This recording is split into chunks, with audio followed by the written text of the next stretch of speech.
On the way in the office today, you were sharing a pretty interesting story talking about bananas. Right.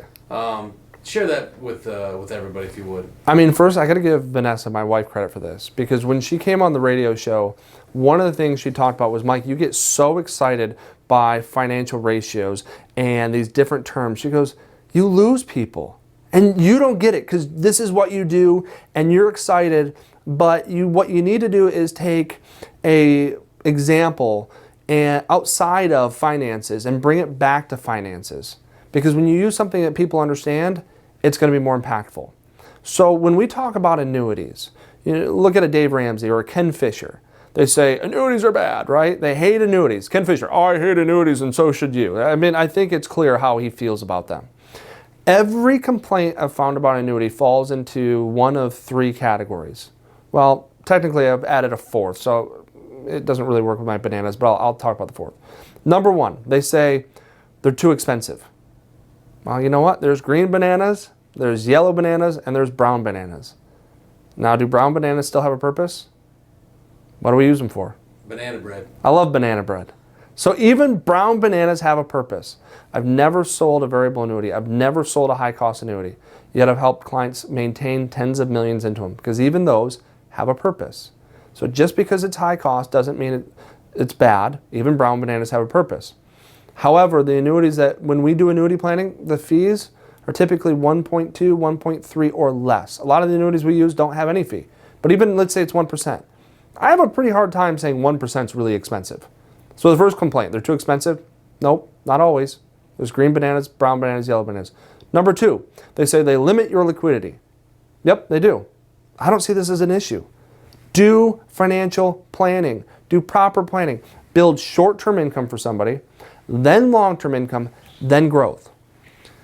Let's say the annuity gives you 10% penalty-free withdrawals. That means you can take out 10% a year without any type of cost. Just as an example, that's a pretty standard benefit.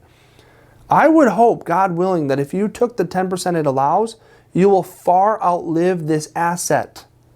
So I don't even want you to take the liquidity it allows. And if we've left plenty of short-term income and then we've got growth, why would you ever take more than 10? So yes, I guess that's their complaint. I don't see it as a problem if you actually did planning. Number three, they won't make what the stock market makes.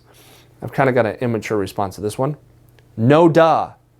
A Toyota Prius does not have the same towing capacity as an F-250.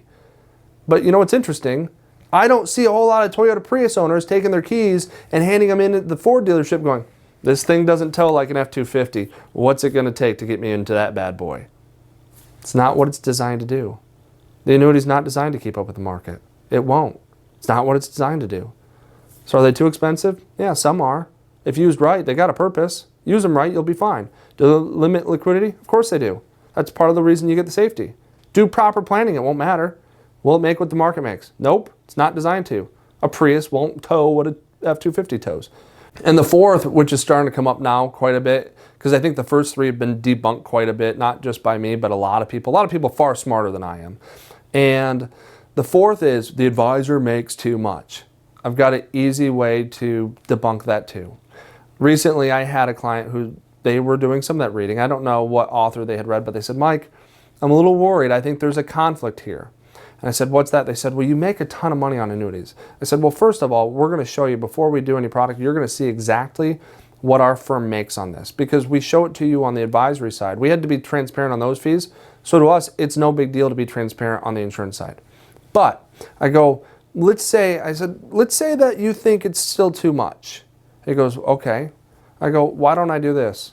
I'll print off our comp schedule. I'll let you pick because the insurance company will pay us up front.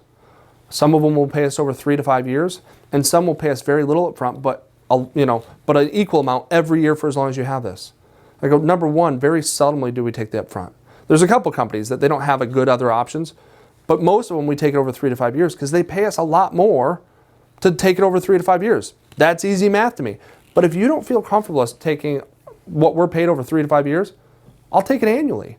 What do I care? It doesn't make a difference to me. It's not like if you don't pick the upfront option, we can't keep the lights on. So if you feel more comfortable us taking it annually and the annual amount that they pay us is less than it's less than what we're charging you for managed money. It's far less than these people who are writing bad things about it charge annually for their managed money. It's about half.